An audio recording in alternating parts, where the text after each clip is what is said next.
All right, what's happening, fam? L.A.R. movement still moving. Book entitled Lessons from a Non-Custodial Father. Amazon Kindle Create Space. Oh man, there's a difference between vision and sight.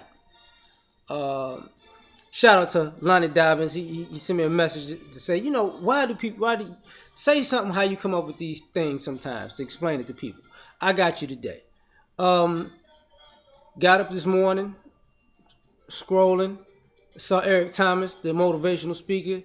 He was talking and something sparked when he was talking about, people lack vision.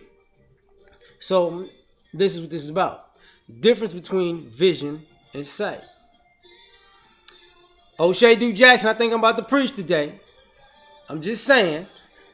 Now, to have vision, you got to be able to see the unseen and create to make it manifest. I promote this book all the time on my page. That book was a vision. It became a reality. You have to see something in your mind and make it real. You have to see the unseen. You have to create the uncreated. You have to have a vision. A vision creates a drive in you to make something happen that has not happened yet. That's why people say impossible is just a word, or impossible means it just hasn't been done yet. Because somebody has the vision to do it. But just because you have the vision to do it, you have to actually enact the plan. I was watching Emmett Smith not too long ago on YouTube, and he says a guy told him when he was younger, a dream is just a dream when you speak it. But when you write it down, it becomes a goal.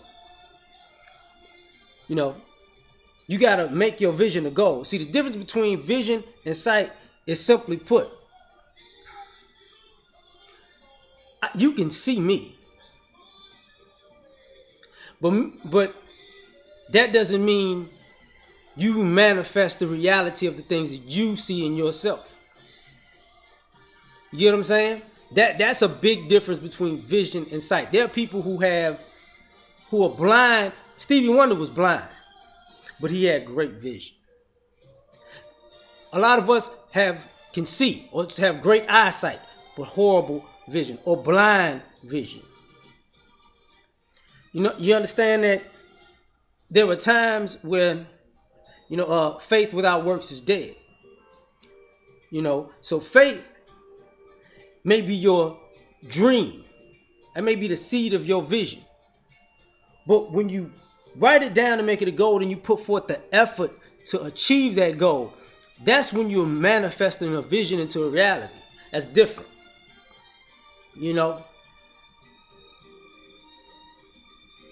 Sometimes people's visions, they don't even get to see their visions, or they get to see glimpses of their vision. They might have their whole life, they might work their whole life to see the glimpse of a vision come true. I'm black, man. There were people hundreds of years ago working in the fields, trying to keep these murderous, quote unquote, war criminals that y'all like to call slave owners off they ass or off their kids' ass, envisioning one day that people will be alive to do the things that they wanted to do.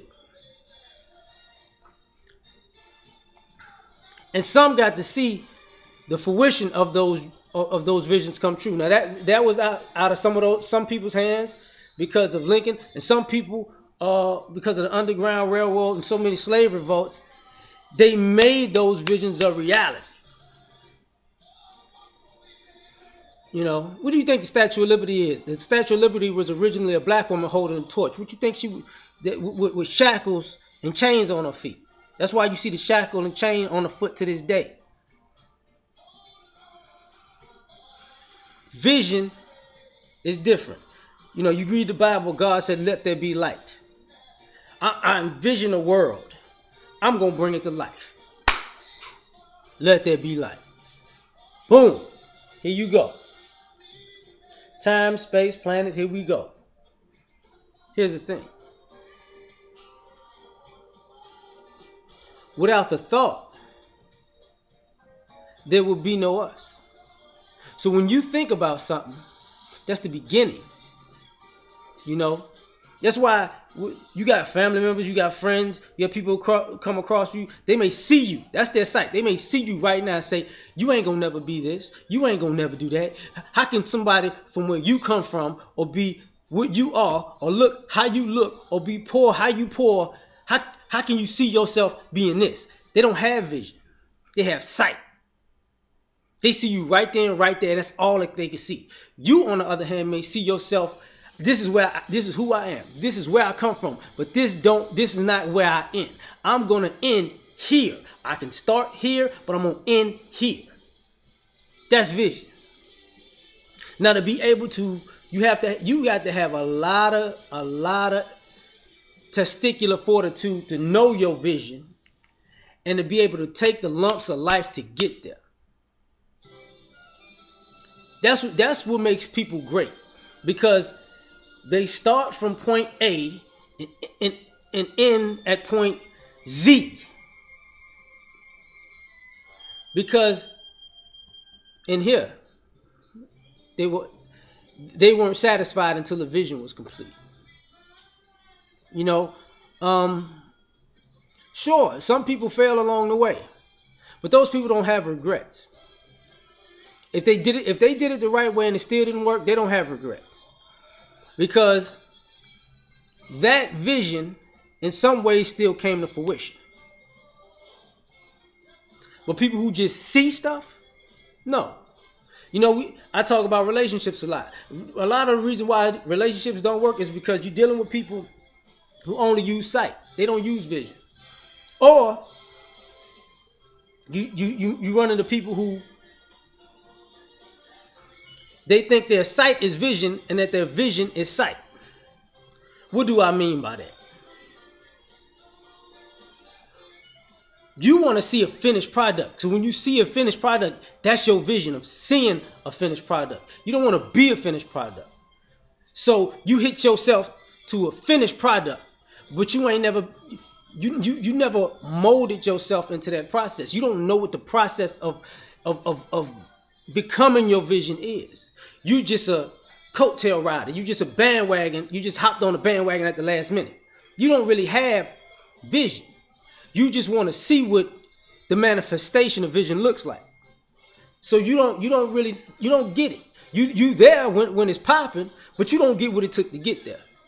You don't get what it takes to get there. And then you got people, you know, who have vision but don't have sight. And I'll be perfectly honest. I think that's a cool person. I might be wrong in some ways, but I think that's a cool person because their circumstances, what they see in front of them, doesn't make their vision change. Their outside reality doesn't change their inside vision. Yeah, I see where I'm at. That's nice.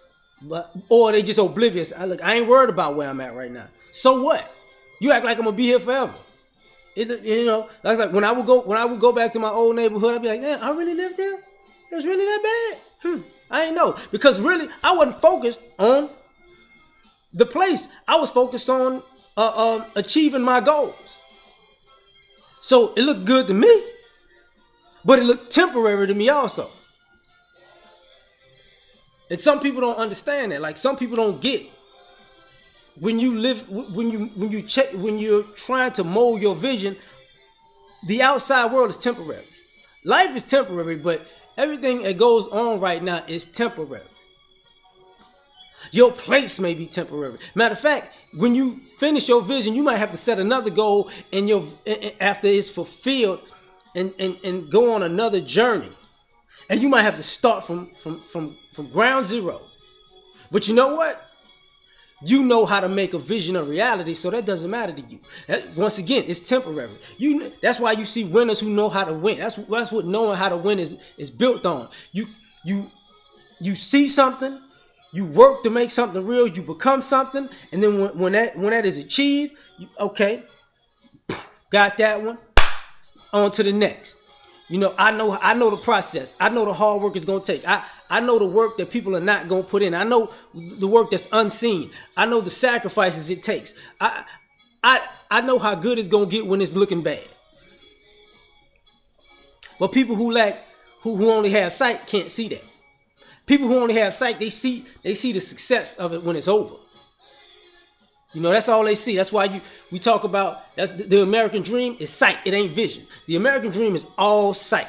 Our superficiality is all sight because oh, that looks good. That looks good. But nobody ever talks about what it takes to make it look good in the first place. You know what it takes to make it look good? Everything you don't want to do. Because Eric Thomas said, he says no such thing as a procrastinator. It's just not that important to you. People with vision, they make the process of manifesting that vision or making that goal or achieving that goal, they make the process of that their life's work, their experience, their routine. It's a priority. So when you in that process, if that process ain't your reality, it ain't your everyday goal, then it ain't your vision. You just playing with it. You don't really want it because it ain't real to you. It doesn't drive you. It doesn't wake you up in the morning. It doesn't give your life purpose. And people with vision live longer than people with sight. I'm gonna tell you this is why I say this, because people with vision have something to wake up to. People with sight I done seen it all. And see that's the difference. People with vision ain't never seen it all because what they see is here and they got to manifest it to see it. People with sight just walk around seeing stuff. That's why people could travel the world and still not have vision. You can see the whole world and don't see a damn thing. I think I was preaching today. I'm out here. We out.